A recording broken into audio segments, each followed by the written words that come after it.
شہوات الرجیم بسم اللہ الرحمن الرحیم. ہم لوگ طریقت کی ایک محفل میں بیٹھے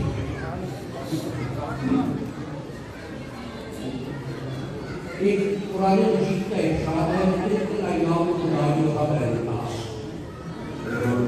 کہ ایام جو ہے وہ لوگوں کے درمیان لوٹ کر آتے ہیں، اور یہ اس بات کی بھی علامت ہے کہ کوئی کیفیت، کوئی نعمت، کوئی کرم جب وارد ہوتا ہے، جب عطا ہوتا ہے، جب وہ ملتا ہے، تو وہ وقت، وہ دن، وہ ہمیشہ اسی نعمت کا، اسی کرم کا اور اسی انعام کا متحمل ہوتا ہے. اس کو نبی کریم صلی اللہ علیہ وسلم کی ذات سے اگر دیکھیں تو واقعی معراج بہت بڑی نعمت کی بات ہے. اور قرآن مجید میں یہ ارشاد فرمایا گیا کہ یہ رات جس میں فرشتے اور روح الامین اس کائنات میں تشریف لاتے اور وہ لوگوں میں انعامات تقسیم کرتے ہیں، یہ وہ جو نبی کریم صلی اللہ علیہ وسلم ایک انعام ملا، اور وہ انعام اس امت کے لیے ملا، اس امت کی بھلائی کے لیے ملا، اس امت کی خیر کے لیے ملا، اس امت کی اچھائی کے لیے ملا. تو وہ نعمتیں، وہ ساعتیں، وہ وقت، وہ لوٹ کر، اور ہر وقت، ہر سال، ہر اس دن میں وہ لوٹ کر آتا ہے. یہ معاملہ کہ جو اولیاء اللہ ہے یا طریقت جو ہے، میں ایک بات گزارش کروں گا، میں نقشبندیوں کی محفل میں حاضر ہوں کہ نقشبندیوں کا جو سلسلہ ہے وہ حضرت ابوبکر صدیق رضی اللہ عنہ اور باقی تینوں سلاسوں جو ہیں، چشتی ہے، قادری ہے، سہروردی ہے، ان کا سلسلہ حضرت علی کرم اللہ تعالیٰ وجود ہے. ظاہر ہے کہ وہ جارے غار، وہ گھر کے ساتھ، گھر میں ایک ہی جگہ پر، ایک ہی بستر پر، ایک ہی مقام پر رہتے ہیں. یہ تفریق کرنا یہ ہمارے لیے روا ہے، ہمارے لیے جائز ہے.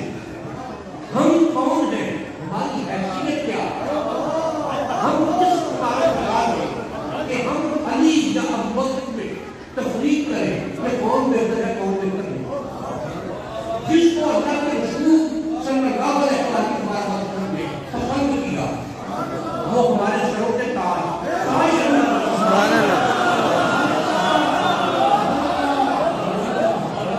یہ ایک جگنیات میں فکرہ ہے، جملہ ہے. میں اس میں یہ بات گزارش کرتا ہوں کہ طریقت یہ وارث ہے نبوت، اور جو معاملات رسول اللہ صلی اللہ علیہ وسلم سے مولا کائنات کے ذریعے سے یا حضرت ابوبکر صدیق یا باقی افراد کے ذریعے سے لوگوں تک پہنچے، لوگوں میں آئے، تو پھر ہر دور میں، ہر وقت میں، ہر علاقے میں، ہر مقام پر، ہر قبیلے میں، ہر شہر میں، ہر محلے میں کوئی نہ کوئی اللہ کا دوست ایسا موجود رہا ہے کہ جو اس کی مخلوق کا اپنے اللہ کے ساتھ بواسطہ نبی کریم صلی اللہ علیہ وسلم ایک راستے کا ایک وسیلہ بنا، اور اس کے ذریعے سے قرآن کی تعلیمات بھی ملی، نبی کریم صلی اللہ علیہ وسلم کی سنت پر عمل پیرائی بھی ہوئی. ایک میں جب ایک واقعات گزارش کرتا ہوں کہ جو اللہ کے دوست ہیں، خواجہ معین الدین چشتی اجمیری کا اللہ تعالیٰ سہروردی کا لقب غریب نواز ہے. یہ لقب کیسے ہے؟ میں یہ واقعہ گزارش کرتا ہوں کہ یہ لقب کہاں سے ملا، اور یہ لقب وہ ہے کہ جو انہیں ان کے مرشد نے کہا. ایک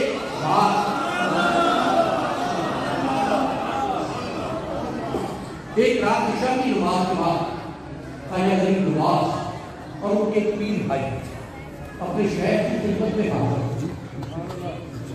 تو انہوں نے ایک بات ارشاد فرمائی کہ صبح جو میرا چہرہ دیکھ لے گا وہ جنتی ہے، اور ساتھ میں تاکید فرمائی کہ یہ بات عام نہ ہو، کسی تیسرے تک بات نہ پہنچے، جو کوئی یہ بات نکال دے گا دوسروں تک پہنچائے گا وہ جہنمی ہوگا۔ صبح خواجہ عثمان ہرونی کا صلی اللہ علیہ وسلم اپنے حجرہ مبارک سے باہر آئے، دیکھا ایک جم غفیر، نظر جہاں تک جاتی تھی اس سے بھی آگے لوگ کھڑے، دونوں کو مخاطب کیا کہ میں نے یہ بتاتا رہا کہ یہ بات بتانا کسی، یہ کس نے کیا؟ خواجہ منظوری وہ ایک سامنے اور دست پستہ بلائے کہ حضور یہ میں نے ارشاد فرمایا کہ کیا میں نے نہیں کہا کہ جو کوئی اس راز کو عام کرے گا وہ جہنمی ہوگا۔ دیکھیے اللہ کے دوست کا مقام کیا ہے، اس کی سوچ کیا ہے، وہ کہاں سے سوچتا ہے اور کس طرح سے سوچتا ہے۔ یہ بات ارشاد فرمائی، دست بستہ پہ ہاتھ باندھ کے کھڑے ہوئے اور یہ ارشاد فرمایا کہ اگر اکیلے ایک معین الدین کے جہنم میں جانے سے ان لاکھوں لوگوں کو جنت ملتی ہے تو مجھے وہ سزا قبول ہے۔ ان کے مشکل نے یہ بات ارشاد فرمائی کہ تو غریب نواز، یہ اللہ کے دوستوں کا معاملہ ہے کہ انہوں نے اپنی ذات کی ہمیشہ نرمی کی، اپنے آپ کو ہمیشہ ایک طرف رکھا، اپنی ذات کو ہمیشہ سے اور لوگوں کی فلاح کے لیے، لوگوں کی بہبود کے لیے، لوگوں کی اصلاح کے لیے خود کو وقف رکھا کہ خواجہ غریب نواز جب اجمیر پہنچے ہیں تو وہ جو سرزمین کفر تھا اور آج بھی وہاں گلیوں میں گھروں میں سور چلتے نظر آتے ہیں، اس جگہ پر اس مقام پر جب بچپن میں آ کے ایک گوری اشرفیوں کی پیش کی تو ارشاد فرمایا کہ میرے لیے کیا دیکھ رہا ہے، جو لوگوں میں تقسیم کر کہ حضور لوگوں میں بھی تقسیم کرتے ہیں کہ آپ رکھیے، فرمایا نہیں صحیح ہو۔ دوسری دفعہ پھر آیا، پھر اس نے یہی کام کیا کہ گوری پیش کی، ارشاد فرمایا کہ رائے پتورا کے بیٹے کو جا کے دے دو لوگوں میں تقسیم کرے۔ اس نے بادشاہ نے وقت اس نے کہا کہ وہ تو ہندو ہے، ارشاد فرمایا بے شک ہندو ہے لیکن لوگوں کے مزاج کو، لوگوں کے حالات کو، لوگوں کی عادات کو، لوگوں کے اخبار کو جانتا ہے، اسے پتا ہوگا کہ کون مستحق ہے اس بات۔ اور یہ بات کہ ان اللہ کے دوستوں نے خواجہ فخرالدین فخری جہاں دیکھ لی تو صلی اللہ علیہ وسلم الحدیث کا ایک ارشاد ہے کہ ایک دفعہ کچھ لوگ آئے ان کے پاس اور سوال کیا کہ یا حضرت کیا معاملہ ہے، کیا بات ہے کہ کچھ لوگ اپنی زندگی میں بہت مشہور ہوتے ہیں، ایک عالم ان کو جانتا ہے لیکن جو نہیں ان کی بہت واقعہ ہوتی ہے لوگ بھول بھال جاتے ہیں۔ اور اس سے انہوں نے ایک بات ہے کہ کچھ لوگ ایسے ہوتے ہیں کہ جنہیں ان کی زندگی میں بہت کم لوگ جاننے والے ہوتے ہیں لیکن جو نہیں ان کی بہت واقعہ ہوتی ہے ایک عالم ان کا دیوانہ بن جاتا ہے، ایک دنیا ان کے پیچھے چلنا شروع ہو جاتی ہے، ان کا تذکرہ کرتی ہے، ان کا نام لیتی ہے۔ تو یہ بات ارشاد فرمائی کہ جو اپنے اللہ کی خاطر خالصتاً اسی کی رضا کی خاطر اس کے دین کا کام کرتا ہے، شہرت اس کا مقصود نہیں ہوتی، تو پھر اس کے مرنے کے بعد اللہ تعالیٰ اس کو شہرت عطا کرتا ہے، لوگوں کے دلوں میں اس کا تذکرہ بس جاتا ہے اور جو شہرت کے لیے کرتا ہے وہ دنیا میں اسے مل جاتا ہے۔ میں اگر اجازت دے تو اپنے والد کا ایک واقعہ بیان کرتا ہوں۔ میرے والد تذکرہ بھی ہوا پہلے ٹیلی ویژن سے ان کا تعلق رہا اور 1964 سے تعلق رہا، ریڈیو کے ساتھ 1951 سے تعلق رہا، پروگرام بھی کرتے رہے۔ ایک ان کا کمال میں نے دیکھا کہ جب کبھی اس وقت ایک ٹی وی ہوتا، جب کبھی لوگوں میں چہرہ شناسائی ہونے لگتی ٹی وی پر پروگرام چھوڑ دیتے، 6 مہینے 8 مہینے بالکل کوئی پروگرام کیا، جب لوگوں کے ذہن سے محو ہو جاتے پھر پروگرام کرتے ہیں.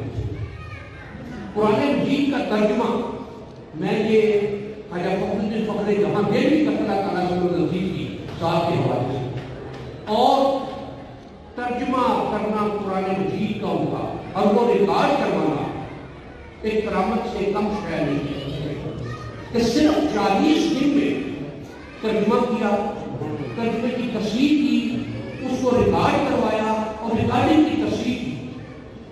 آج 30 سال ہو گئے اور کل پورے 30 سال ہو جائے گے 22 فروری. لیکن ٹیلی ویژن چینلوں پر ابھی وہ ترجمہ چل رہا ہے.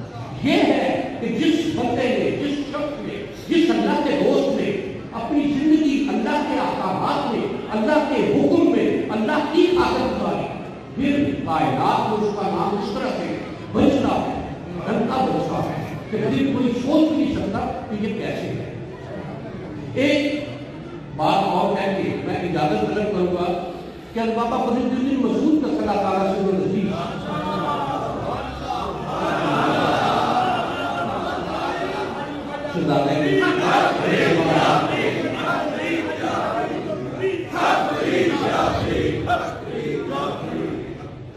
دیکھیے ان اللہ کے دوستوں کی نگاہ, ان کا ہاتھ, ان کی زبان کس طرح سے لوگوں کی نبض پر ایک موقع پر ارشادات فرما رہے ہیں اور یہ بات ارشاد فرمائی کہ دین کے 5 نہیں 6 رکن ہیں. کسی نے سوال کیا کہ یہ چھٹا رکن کون سا ہے؟ دین کے تو 5 ہی ارکان ہیں. ارشاد میں کہ دین کا چھٹا رکن روٹی ہے اور یہ ارشادات میں بھی ہے بات ہے کہ بھوک جو ہے وہ انسان کو کفر کر دے گا. وہ صاحب بہت ناراض تھے کہ دین آپ کو بات کیا کہتے ہیں کہ دین کے تو 5 ہی ارکان ہیں, آپ نے چھٹا رکن کیسے بنا دیا؟ آپ نے کہا چلو. وہ شخص حج کے لیے گیا, حج سے واپسی کے دوران اس کا جہاز تباہ ہو گیا. ایک تختہ مل گیا اسے, اس تختے پر وہ بیٹھ گیا اور ایک ایسی جگہ پر جہاں قرب و جوار میں کوئی آبادی کے مقام نہیں, کوئی سبزہ نہیں. 3 دن گزرے, اب بھوک سے برا پڑا. ایک شخص دور سے آتا نظر آیا, قریب آیا, اس کو مسلمان کون سی جگہ پر کھانے کے لیے گئے, اس نے کہا یہاں کا ہمیں کھانے کے لیے کیا کہ میں تو بھوک سے مر رہا. تو اس نے ایک سودا کر کہ کیا سودا؟ سودا یہ ہے کہ اپنی ساری زندگی کی نمازیں مجھے دے دو, میں تمہیں کھانا کھلا دیتا ہوں, پانی پلا دوں. اس جو مدرس تھا بابا حضور کا, اس نے کہا کہ ٹھیک ہے مجھے منظور ہے. اس شخص نے تحریر کی کہ میں کھانے اور پانی کے عوض میں اپنی زندگی کی تمام نمازوں کا ثواب اس شخص کو عبادت ہے. کھانا کھا لیا, اگلا دن آیا, اس نے روزے بھی اسی طرح دے دیے. تیسرا دن آیا, زکاتیں بھی دے دیا اپنی, یا جو کچھ اس نے اللہ کے راستے میں خرچ کیا. چوتھا دن آیا, حج عمرے بھی دے دیے. اب اس کے پاس کچھ نہیں بچا. اگلے دن پریشان بیٹھا ہوں کہ کیا کروں, اور اس شخص نے تحریر کی اس سے سب چیزوں کو. اگلا دن ہوا, اسے دور سے جہاز آتا ہوا نظر آیا. اس نے اشارہ کیا, پہنچا, جہاز پہنچ گیا, بیٹھ کے جہاز پر پہنچ گیا, پاکستان پہنچ گیا. اور پھر کچھ دن بعد بابا حضور نے یہی بات ارشاد فرمائی کہ روٹی دین کا چھٹا رکن ہے. اس نے پھر اعتراض کیا تو بابا حضور نے ارشاد فرمایا کہ یہ اعتراض تیرا کیا, تو ساری اپنی چیزیں دیری کی بات سکھائی کیسے؟ تو بابا حضور نے وہ پرچیاں جس پر اس نے دستخط کیے وہ کتاب میں سے نکال کر وہ کو دیے کہ یہ دے.